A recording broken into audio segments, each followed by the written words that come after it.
The pale winter sunlight streamed through the living room windows, and coupled with the hum and drier air of the heating system, offered a sharp contrast to the warm twilight world she had just left. Gwen put her hands behind her back as she entered the room, and stood before her grandfather. Barnabas paused, and she was secretly pleased at the look that briefly crossed his face as he registered the fact that she was wearing the jacket. "Your mother called. She'll pick up Becky at school, so tell me how it went," he finally said from his seat on the sofa. "I see you're one of us. We will be working together." "So the king told me, and apparently there's a nanny you already approve of." Barnabas's eyes twinkled for just a second. "He did tell me I might have to make arrangements for that. Very nice. Did he assign one of us to work with you? Maybe Claire? That's how we usually start training new riders, because it takes so long to learn everything. And you probably won't be the only one doing some learning. I expect Nat will soon choose a new courier. Did he explain that job as well?" Gwen nodded, her face expressionless. "Whoever shows up for that position won't be anyone you'll want to spend a lot of time with. I've worked with 3 of them so far, and I can tell you they're different. They start out fine, but before too long they get distant, and engrossed in responsibilities they seem to feel are more important than the plebeian jobs handed to us riders.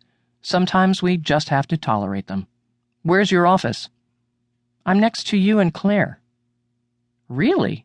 said the rider, a little taken aback. "That's James's old office." Gwen allowed her arms to fall to her sides as she walked to the sofa and took a seat. She leaned back, amazed as the jacket molded itself around her. She relished the moment as Barnabas quickly took in the silver stitching on the garment's wide cuffs. His face went white. "By the gods," he gasped. "That can't be. You? You are the new courier?" She raised her chin and offered a small nod. Her grandfather's mouth moved, but nothing came out. Gwen forced herself to wait for him to make the first comment. Finally, he shook his head as he stumbled through his thoughts. "This is definitely not what I had in mind. I thought he would return Sam and put you in an office." "Not so. If I remember correctly, you thought you would be able to repay him and I wouldn't be put anywhere." "Well, surprise," shot back his granddaughter. "You aren't the only member of this family with skills someone values." The older man glanced up, and for a moment Gwen thought he would counter with his own acerbic comment. Instead, his look of confusion turned almost contrite. "It's just such an important position. I didn't think—" Barnabas's voice trailed off. Gwen held her tongue and waited as he swallowed, and then tried to explain himself again. "It's an honor to be one of Nathao's inner circle," he finally stated. "I am proud of you."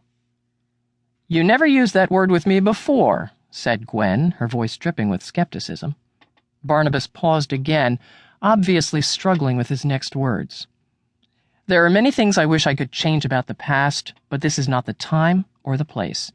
We need to concentrate on building a new relationship, especially now because our lives and those of our co-workers may depend on it. This job is so much more than anything you've ever experienced before, and to stay alive, you will need every skill you've ever learned. Even then, you will need the riders to back you up." Gwen remained silent, digesting what he had said and waiting for more. When he just kept looking at her, his eyes now sad, she prompted him. "Tell me more about this job, Grandpa. You make it sound more dangerous and even dire than the king suggested.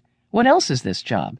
Tell me now so I'm not caught off guard, and maybe," she grinned wickedly, "just maybe I won't become distant and have to be tolerated." "All those comments will come back to haunt me," said a very chagrined Barnabas, sighing. "But it serves me right." Gwen slid down the sofa, and for the first time in decades, she reached out to touch his arm. "Are they true?" Her grandfather paused, and then tentatively put his hand on top of hers.